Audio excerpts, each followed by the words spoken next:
In the heart of Manchester's bustling city centre, where the sounds of laughter and music once echoed through arena halls, now stood a circle of white marble bearing 22 names etched in bronze.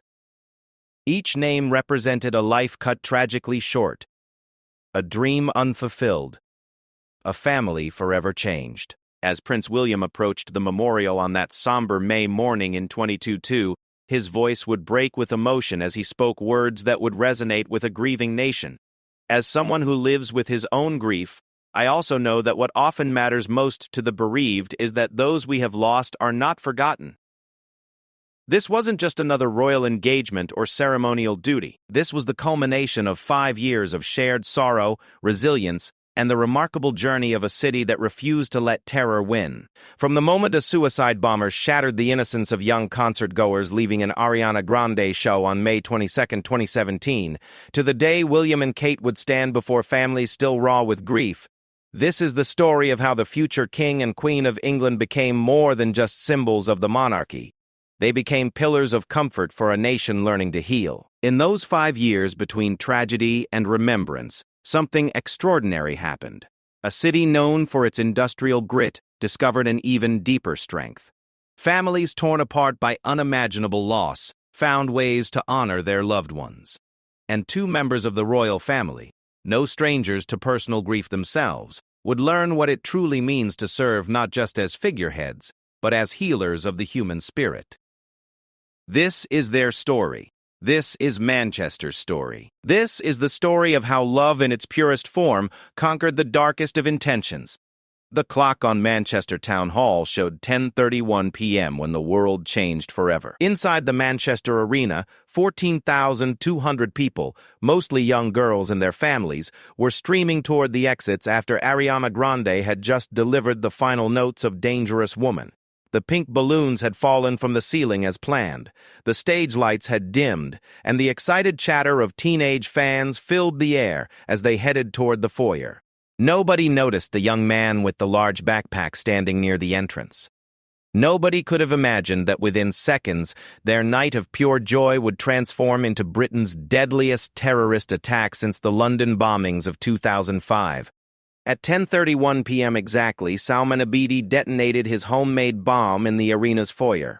The explosion was so powerful that people 65 feet away were killed instantly. In that single moment of horrific violence, 22 innocent lives were extinguished, and more than 1,000 others were injured. Among the dead were children as young as 8 years old. Little ones who had been singing along to their favorite songs just minutes before. The scene that followed was one of pure chaos and heartbreak. Parents who had been waiting to collect their children suddenly found themselves running through smoke and debris, frantically searching for their little ones. Children who had become separated from their families in the panic wandered the streets, crying and confused. The sound of emergency sirens filled the night air as first responders rushed to help the wounded and dying. As news of the attack spread across the country and around the world, one family was watching the events unfold with particular concern. At Kensington Palace, Prince William and Catherine were putting their own children to bed when the first reports came through. Both understood immediately that this wasn't just another news story. This was a moment that would define not just Manchester, but the entire nation's response to terrorism. William's mind immediately went to his own experiences of tragedy and loss. The prince who had walked behind his mother's coffin at age 15, who had learned to carry on in the face of unimaginable public grief, understood something that many others did not. In moments of national trauma, people don't just need their government to respond. They need to see that their country's heart is breaking alongside theirs. Within hours of the attack, Kensington Palace was in contact with Manchester officials. William and Catherine wanted to do more than simply issue a statement of condolence. They wanted to be there, to stand with the families, to show that the monarchy itself was wounded by this attack on innocent children and families. But the first priority had to be the immediate response. Throughout that terrible night and into the early hours of May 23rd, the people of Manchester showed the world what true community spirit looked like. Taxi drivers turned off their meters and drove victims to safety for free. Hotels opened their doors to stranded families. Ordinary citizens used the hashtag #RoomForManchester to offer shelter to anyone who needed it. Local resident Paula Robinson epitomized this spirit when she found herself outside the arena helping traumatized teenagers. "I had to help," she would later tell reporters. "There were children here who needed adults to step up." She spent the entire night comforting young survivors and helping to reunite them with their families. Meanwhile, at nearby Royal Manchester Children's Hospital, medical staff worked through the night to save as many lives as possible. Dr. Rachel Williams, a pediatric surgeon, who was among those treating the youngest victims, later recalled the heartbreaking scene. "We had children coming in with injuries no child should ever suffer. But what struck me most was their courage, and the courage of their families." As dawn broke over Manchester on May 23rd, the full scale of the tragedy became clear. 20 people were confirmed dead, including 6 children under the age of 16. The youngest victim was 8-year-old Safi Rose Roussos, who had been at the concert with her mother and sister. Also among the dead were teenagers Georgina Callender, who had previously met Ariana Grande at a meet and greet, and Olivia Campbell Hardy, whose mother had spent agonizing hours posting appeals on social media to find her daughter. Each victim had a story, a family, dreams that would never be fulfilled. Martin Hett, 29, was a popular blogger and superfan of Coronation Street who had been due to go on the holiday of a lifetime to the United States. Just days after the concert, John Atkinson, 28, had been at the arena with friends and was described by those who knew him as someone who always put others first. Sorel Lecheski, 14, was the eldest of 3 children and had been excitedly looking forward to the concert for months. The attack had specifically targeted children and young people, which made it all the more shocking to the British public. This wasn't an attack on a government building or military installation. This was an assault on innocence itself, on the joy and freedom that concerts and live music represent. As the investigation began, it became clear that Salman Abidi, a 22-year-old British citizen of Libyan descent, had acted with assistance from his younger brother Hashim. The brothers had been radicalized by extremist ideology, and Salman had traveled to Libya in the weeks before the attack to finalize his preparations. But for the families grieving their loved ones, the details of who and why mattered far less than the devastating reality of their loss. By May 24th, flowers had begun appearing in St. Anne's Square in central Manchester. What started as a few bouquets quickly grew into a sea of tributes, messages, and the symbol that would become synonymous with Manchester's response, the worker bee. The Manchester bee, which had been the city's symbol for over 150 years, took on new meaning in the wake of the attack. Originally representing the city's industrial heritage and hardworking character, the bee now became a symbol of unity, resilience, and community spirit. People began getting bee tattoos, wearing bee pins, and incorporating the bee symbol into artwork and memorials. It was against this backdrop of grief and growing determination that Prince William made the decision to visit Manchester. But this wouldn't be a standard royal visit with ceremonial elements and photo opportunities. This would be different, more personal, more emotional, and focused entirely on the families who had lost everything. William understood that his presence needed to communicate something specific, that the future King of England was not above the pain of his people, but deeply connected to it. He had learned from his mother, Princess Diana's example of how to use royal privilege, not to distance oneself from suffering, but to draw closer to it. On May 26th, just 4 days after the attack, Prince William arrived in Manchester. His first stop was the Royal Manchester Children's Hospital, where many of the youngest survivors were still receiving treatment. The prince spent time with medical staff who had worked tirelessly to save lives, thanking them for their service and listening to their accounts of that terrible night. But the most powerful moments came when William sat beside the beds of young survivors. 15-year-old Millie Robson, who was still in her Ariana Grande t-shirt and surrounded by Get Well balloons, spoke with the prince about her experience. William listened intently, asking gentle questions and offering words of encouragement that came not from a royal protocol handbook, but from his heart.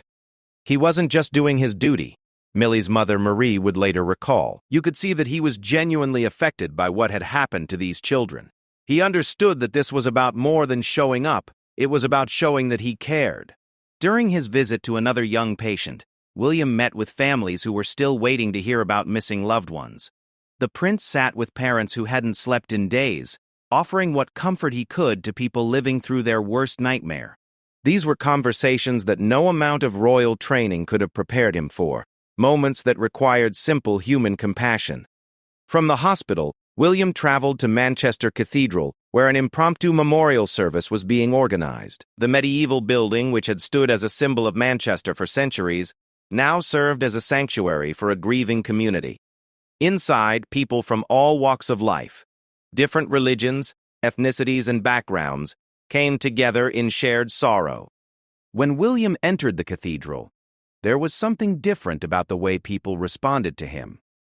This wasn't the usual excitement or formality that typically greets royal visits. Instead, there was a quiet recognition that he was there, not as a prince, but as someone who understood loss, as someone who had himself been a child when tragedy struck his family.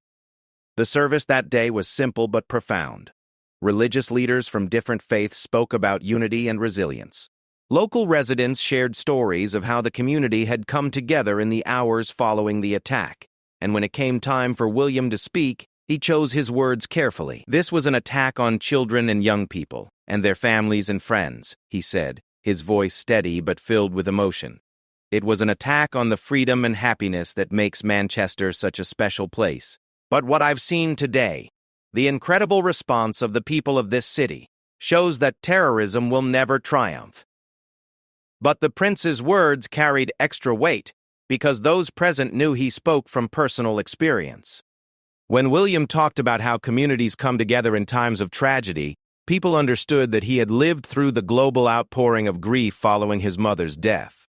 When he spoke about the importance of supporting young people through trauma, there was an authenticity in his voice that resonated deeply. After the service, William spent time in the cathedral speaking individually with families affected by the attack.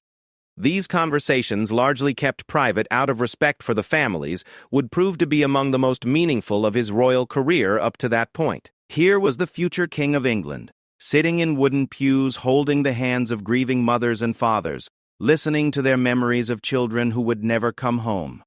One mother, whose daughter had been seriously injured in the blast, later described her conversation with William. He didn't try to make it better with empty words. He just listened. And he let me talk about my daughter. That meant everything to me. As William prepared to leave Manchester that day, something had fundamentally changed, not just in how the city viewed the royal family, but in how William himself understood his role as a future king. This wasn't about ribbon cuttings or state dinners or diplomatic protocol.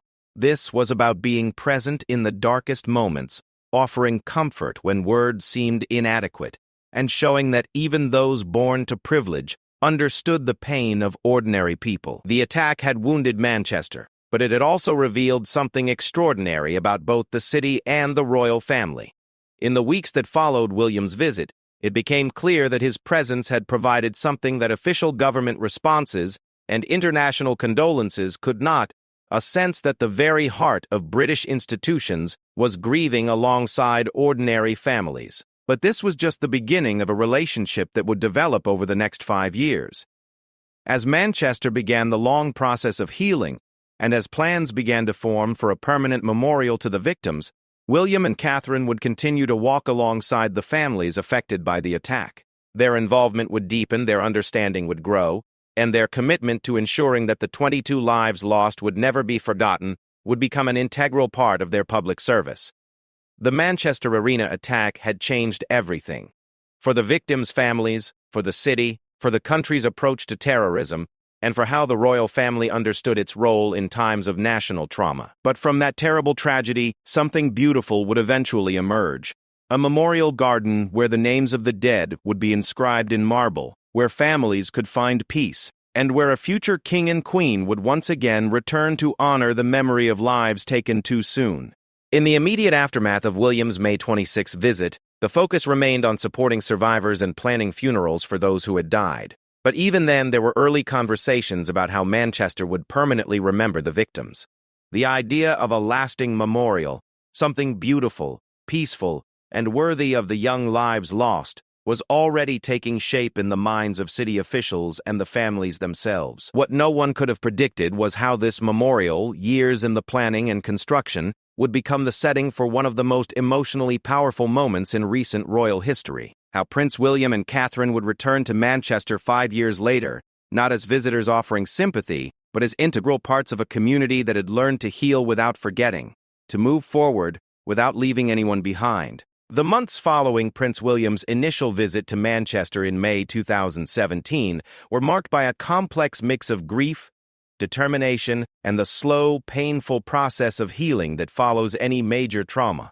For the families who had lost loved ones, each day brought new challenges as they navigated life without their children, siblings, partners, and friends. For the survivors, the physical injuries were often the easiest part to heal.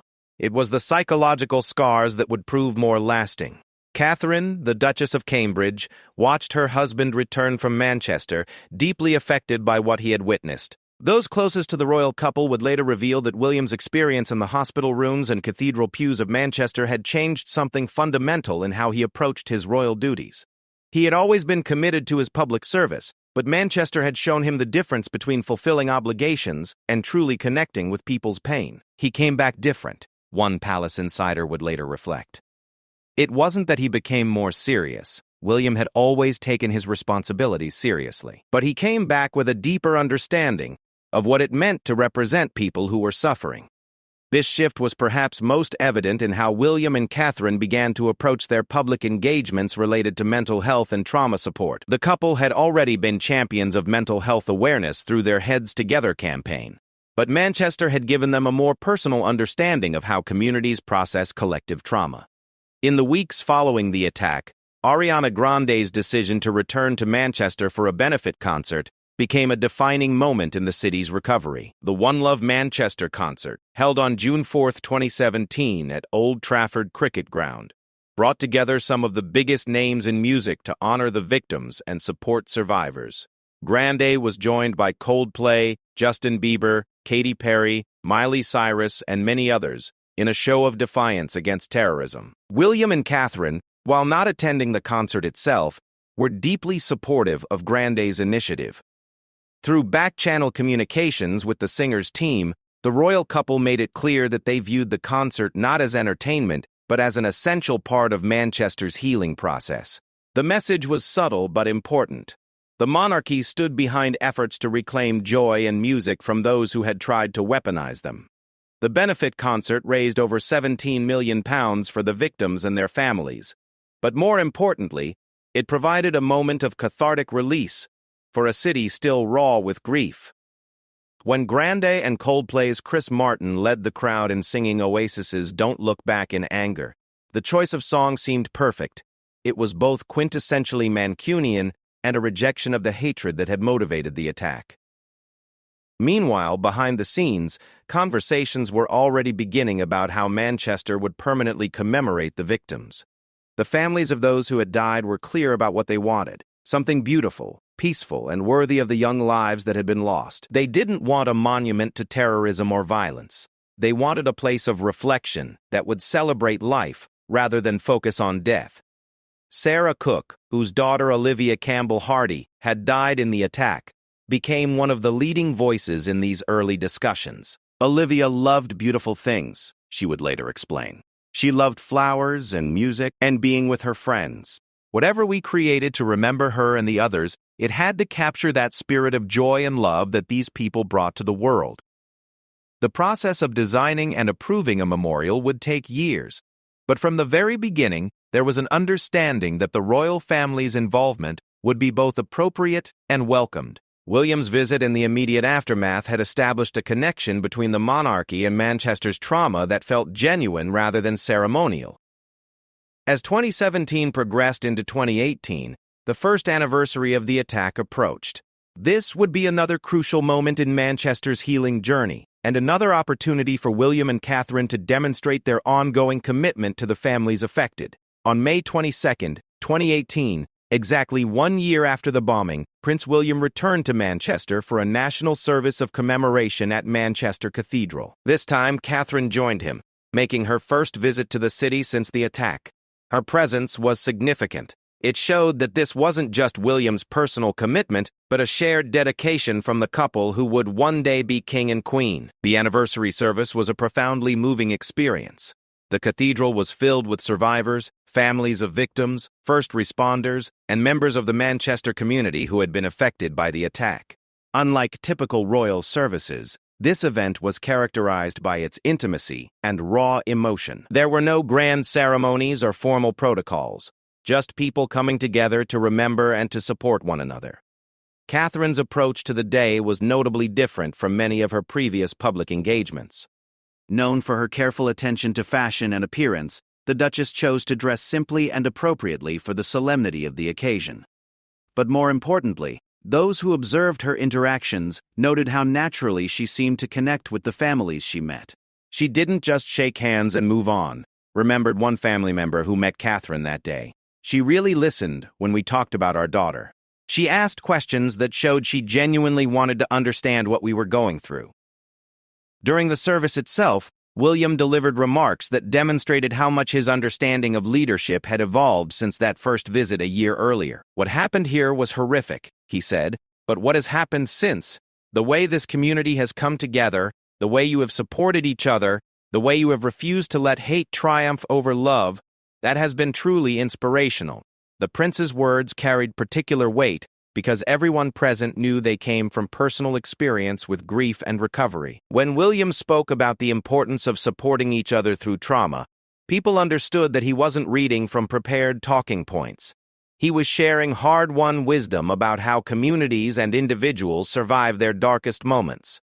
But perhaps the most powerful moment of the anniversary service came when the names of the 22 victims were read aloud. As each name was spoken, Safi Rose Rosos, Olivia Campbell Hardy, Georgina Callender, Martin Hett, John Atkinson, and all the others, Catherine was observed quietly crying. Her tears were not performative or calculated for public effect. They appeared to be a genuine emotional response to hearing the names of children and young adults whose lives had been cut tragically short. Following the service, William and Catherine met privately with many of the families in a reception at the cathedral. These conversations, which lasted for several hours, were kept largely private, out of respect for the family's grief.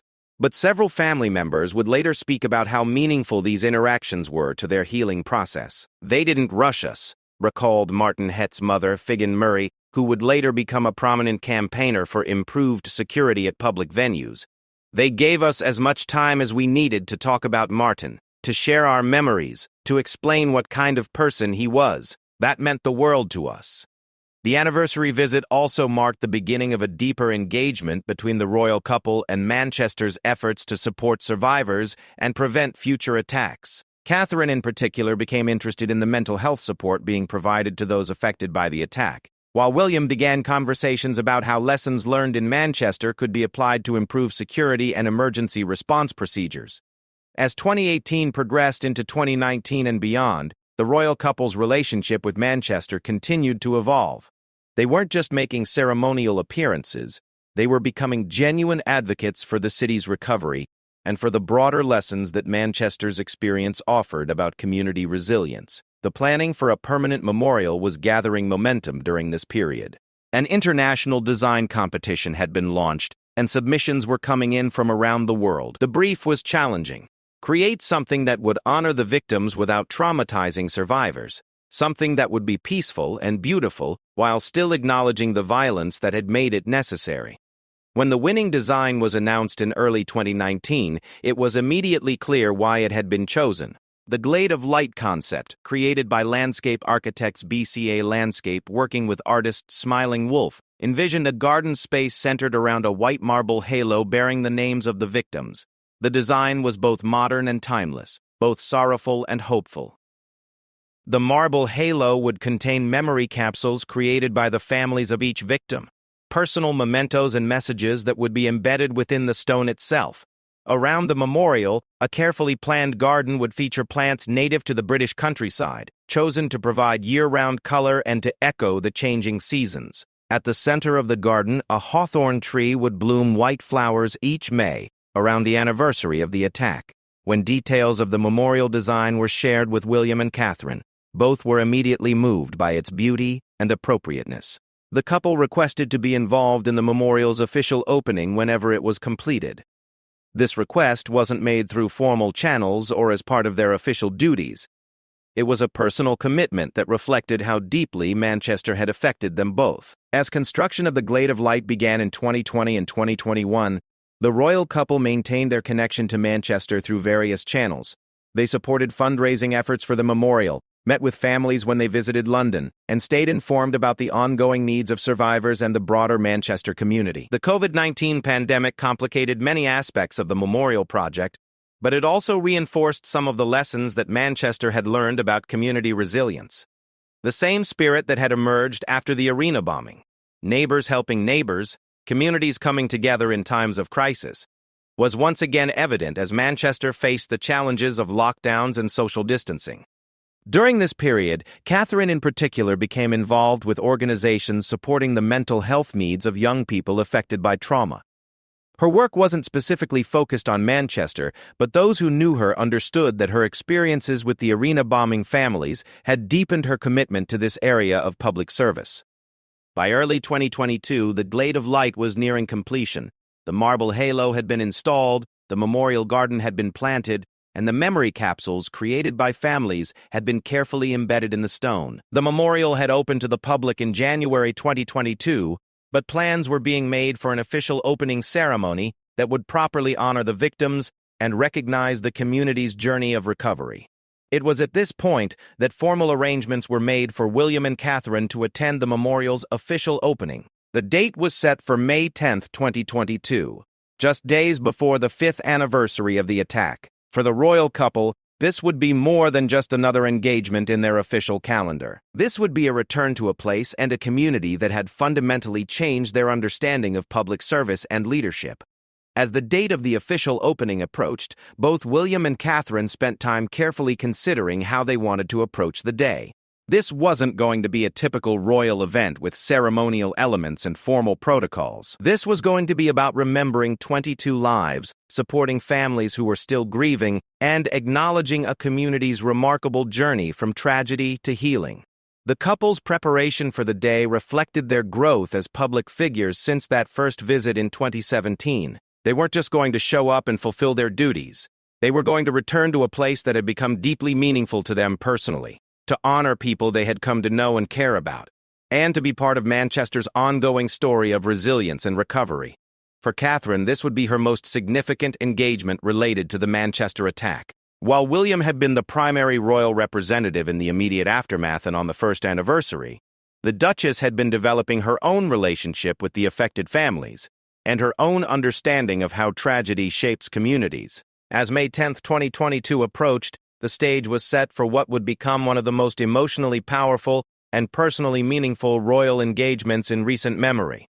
It would be a day when the future King and Queen of England would stand before a white marble halo inscribed with 22 names and help a city and a nation find meaning in the midst of enduring grief. The morning of May 10, 2022 dawned gray and overcast in Manchester, with a gentle spring rain that seemed appropriate for the solemnity of the day ahead.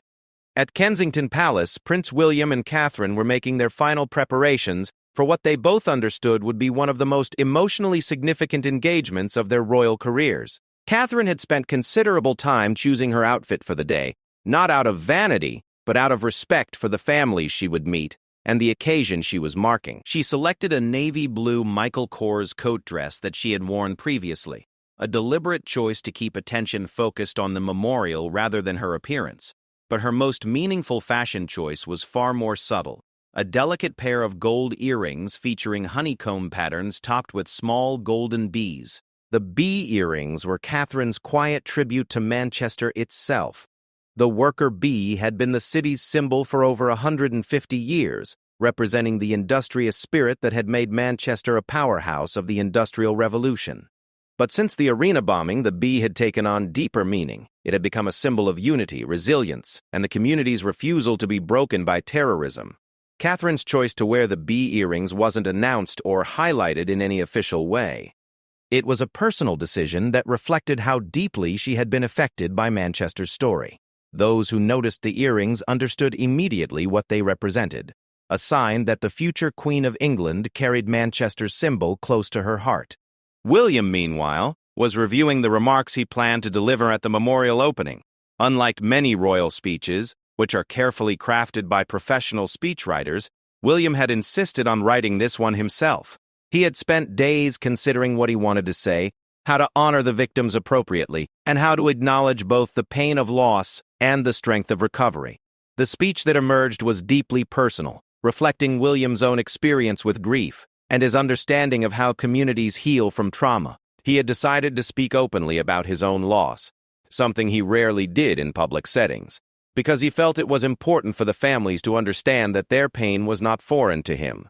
The royal couple traveled to Manchester by charter flight, landing at Manchester Airport in the late morning. As their car made its way through the city toward the memorial site near Manchester Cathedral, both William and Catherine were struck by how normal everything looked.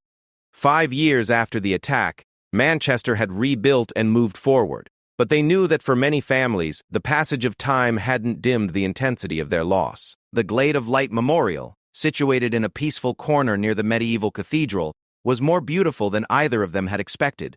The white marble halo at its center seemed to glow against the backdrop of carefully planned garden spaces. The names of the 22 victims were inscribed in bronze lettering around the halo's perimeter, each name representing a life, a family, an unfulfilled future. As William and Catherine approached the memorial for the first time, they were accompanied by Andy Thompson, the memorial's designer, and Joanne Roney, Manchester's chief executive. But despite the official nature of the occasion, there was an intimacy to the moment as the royal couple stood before the monument and read the names inscribed there. Safi Rose Roussos, age 8. Olivia Campbell Hardy, age 15. Martin Hett, age 29. Each name told a story of a life cut tragically short. Catherine was observed pausing at several names, particularly those of the youngest victims, her composure clearly affected by the reality of what the memorial represented. The families of the victims had begun gathering near the memorial site well before the official ceremony was scheduled to begin. For many of them, this day represented a significant milestone in their journey of grief. The memorial's completion and official opening provided a permanent place where they could come to remember their loved ones, but it also marked a transition from the acute phase of their loss to something more sustainable, though no less painful. Figan Murray, Martin Hett's mother, arrived early and spent time near her son's name on the memorial. Martin had been 29 when he died, a vibrant social media personality and Coronation Street superfan who had been planning the trip of a lifetime to America just days after the concert. In the 5 years since his death, Figan had become a prominent advocate for improved security measures at public venues, channeling her grief into efforts to prevent future tragedies.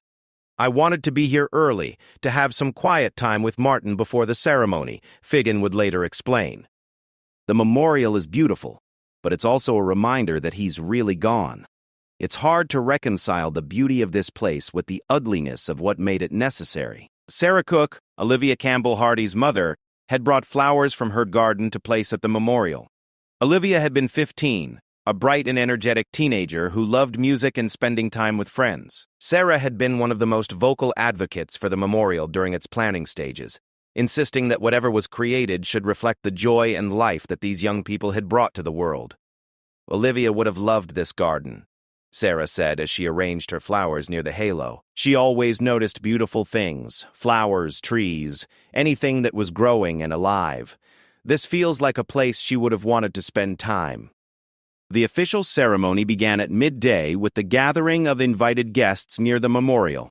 Unlike many royal events, this was deliberately kept small and intimate. The focus was on the families of the victims, survivors of the attack, and members of the Manchester community who had been particularly affected by the tragedy. As William and Catherine took their places for the ceremony, the weight of the moment was evident in both of their expressions. This wasn't about royal protocol or public duty. This was about standing with people who had suffered unimaginable loss and honoring the memory of 22 innocent people. Bishop of Manchester David Walker opened the ceremony with a brief reflection on memory, loss, and community resilience. His words were carefully chosen to acknowledge the religious diversity of those present while focusing on the universal human experiences of grief and healing. When it came time for William to speak, He stepped forward to the simple lectern that had been placed near the memorial halo. For a moment he looked out at the faces gathered before him, families who had become familiar to him over the 5 years since the attack, survivors whose stories he had heard, community leaders who had helped guide Manchester through its darkest period. His opening words immediately set a tone that was both formal enough for the occasion and personal enough to connect with the raw emotions of those present. "For Catherine and I, it is very important that we are with you here today," he began, his voice carrying clearly in the quiet garden space.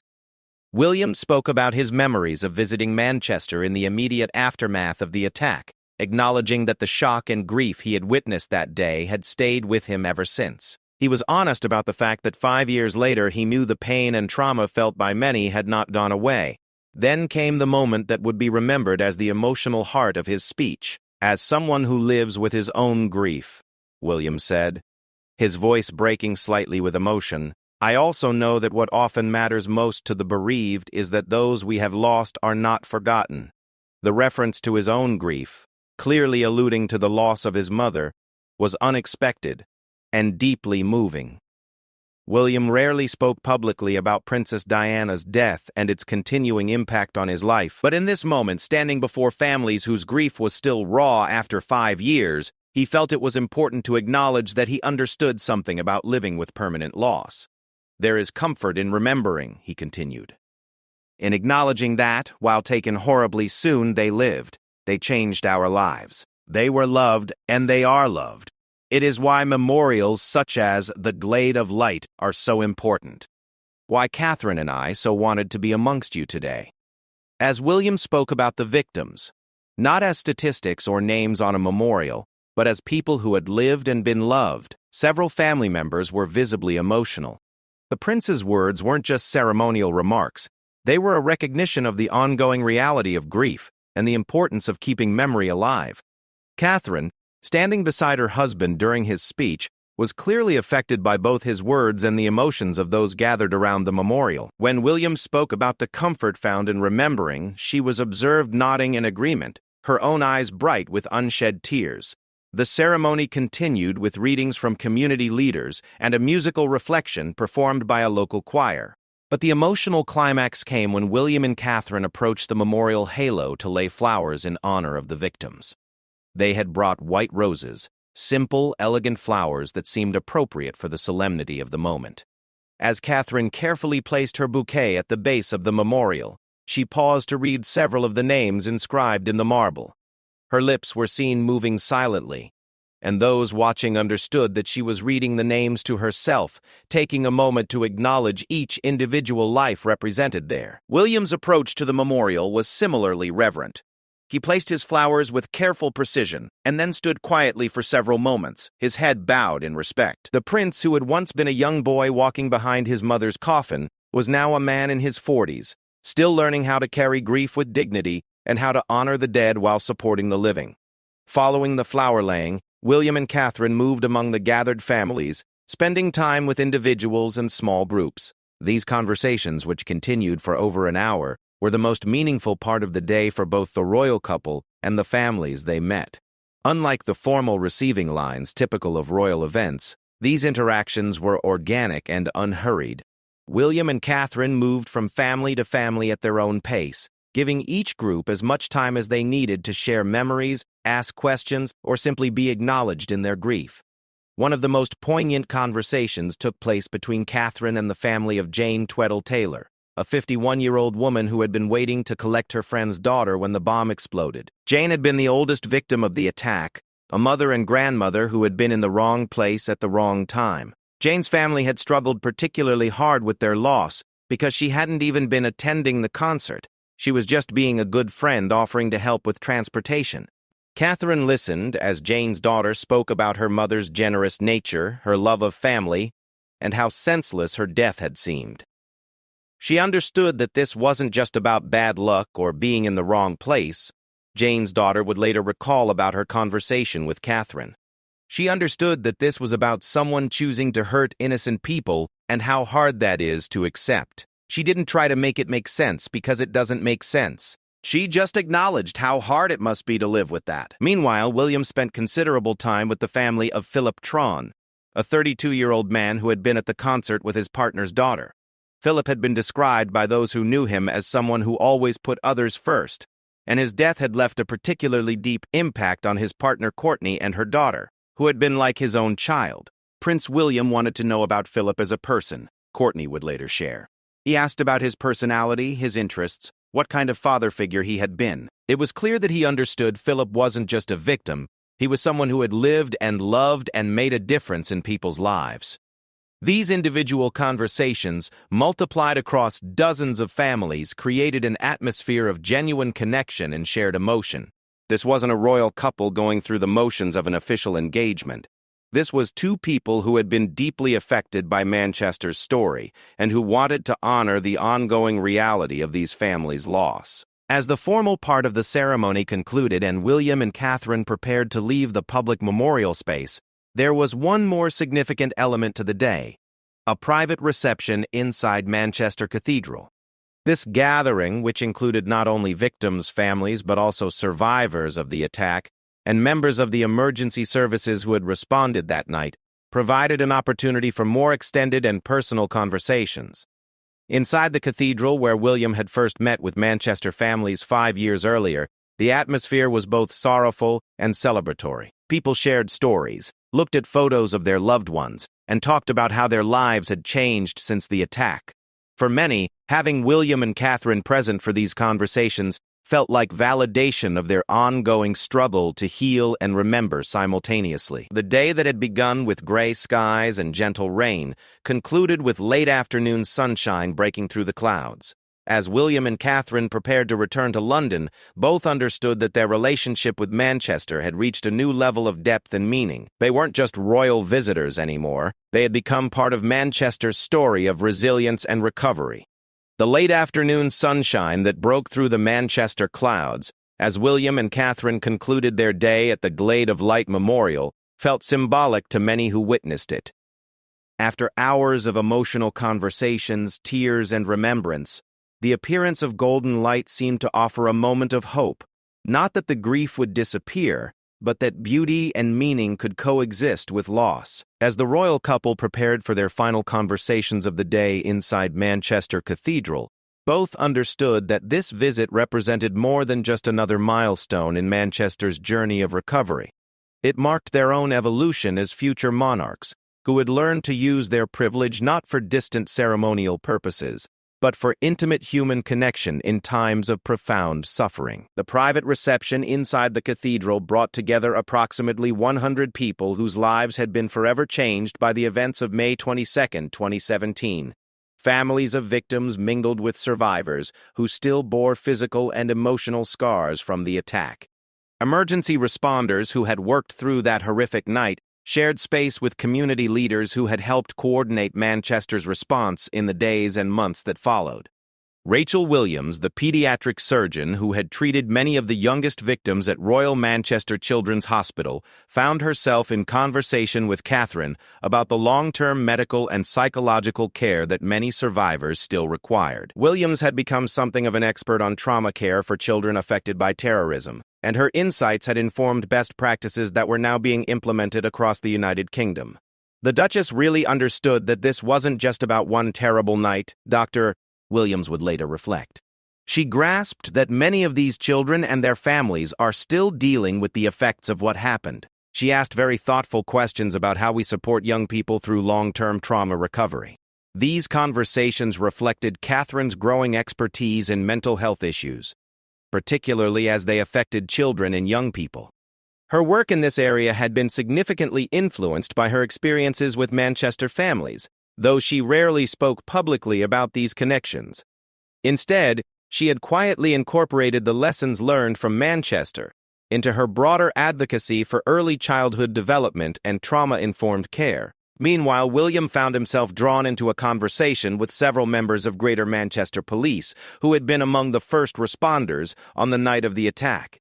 These officers had experienced their own trauma from what they witnessed and the decisions they had to make in those chaotic first hours. For many of them, the opportunity to speak with the future king about their experiences provided a form of validation that their service had been recognized at the highest levels. Sergeant Michael Buckley, who had been one of the first officers inside the arena's foyer after the explosion, spoke with William about the difficulty of returning to normal police duties after experiencing something so unprecedented and horrific.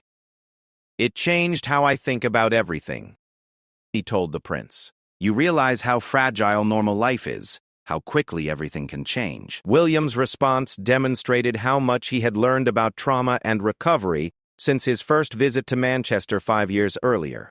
Rather than offering platitudes or trying to minimize Sergeant Buckley's experience, the prince acknowledged the reality of what first responders had witnessed and the ongoing impact it had on their lives. "What you saw that night, what you did to help people in their worst moments, that takes a toll that never completely goes away," William said.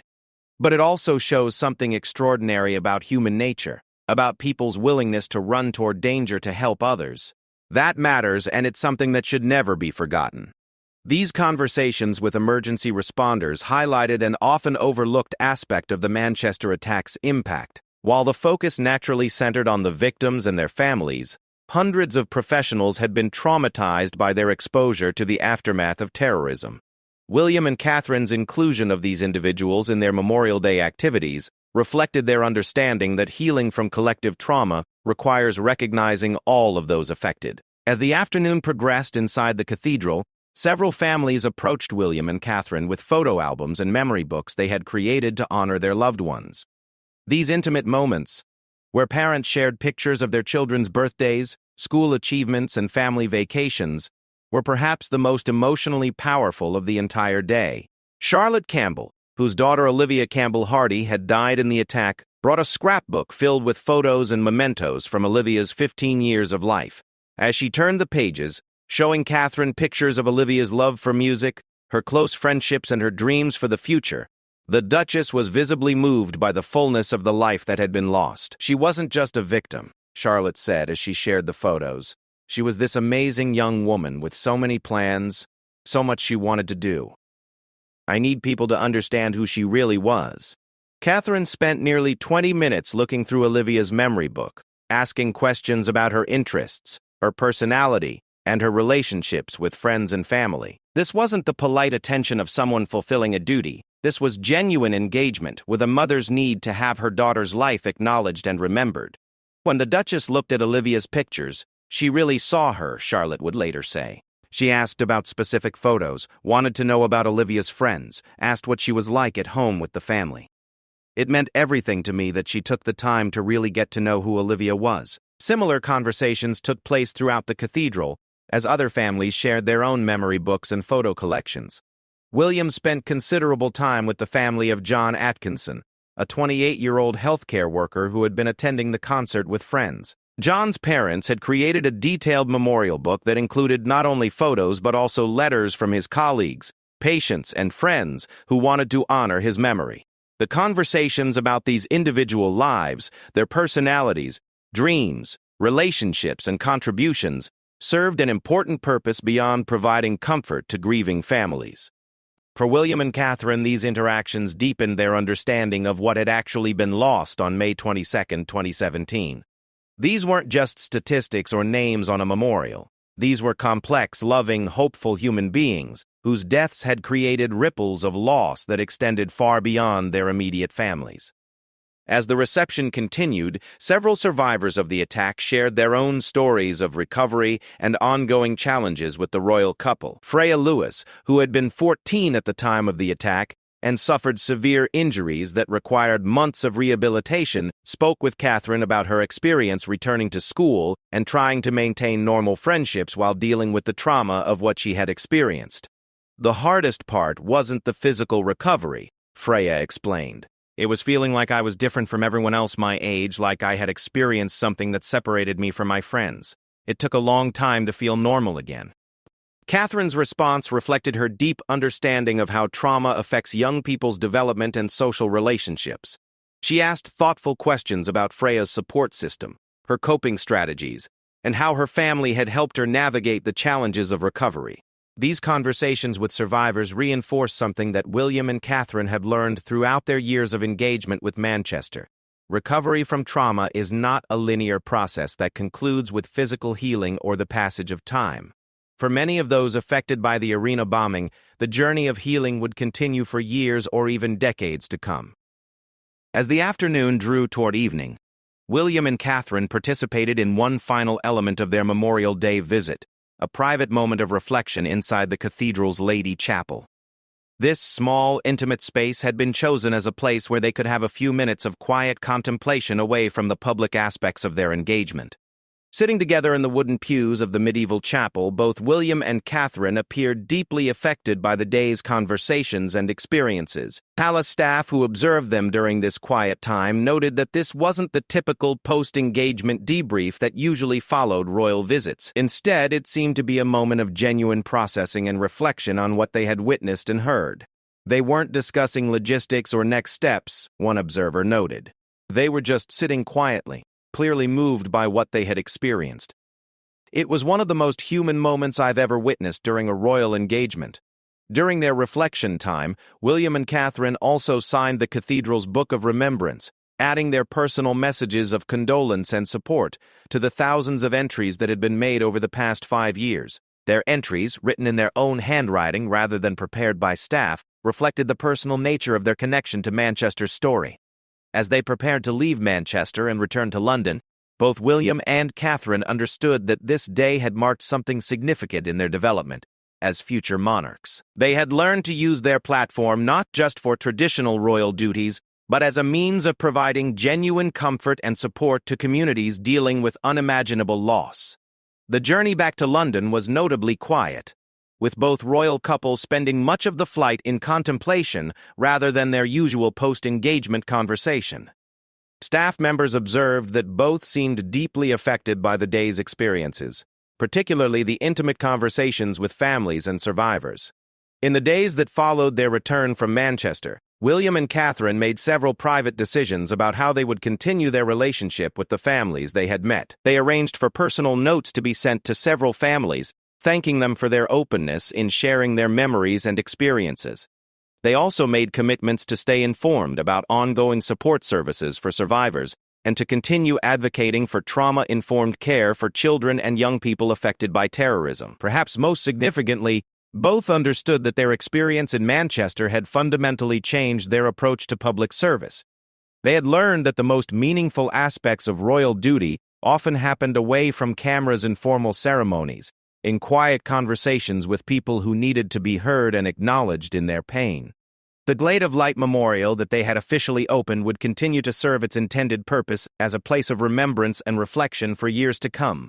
But for William and Catherine, it had also become something more, a symbol of how tragedy can be transformed into meaning, how grief can coexist with beauty, and how the simplest acts of presence and attention can provide immeasurable comfort to those who are suffering. In the months and years that would follow their May 2022 visit, both William and Catherine would continue to carry the lessons learned in Manchester into their broader work as senior members of the royal family.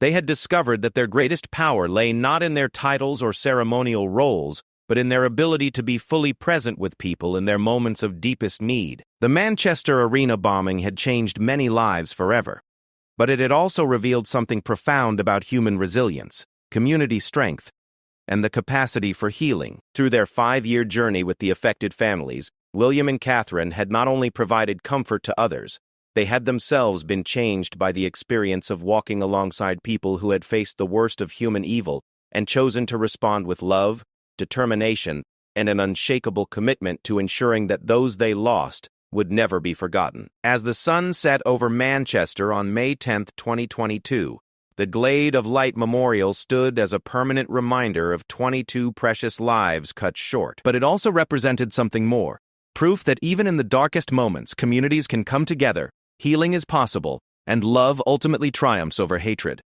For William and Catherine, who had been privileged to witness this transformation firsthand, it was a lesson that would inform their service for the rest of their lives.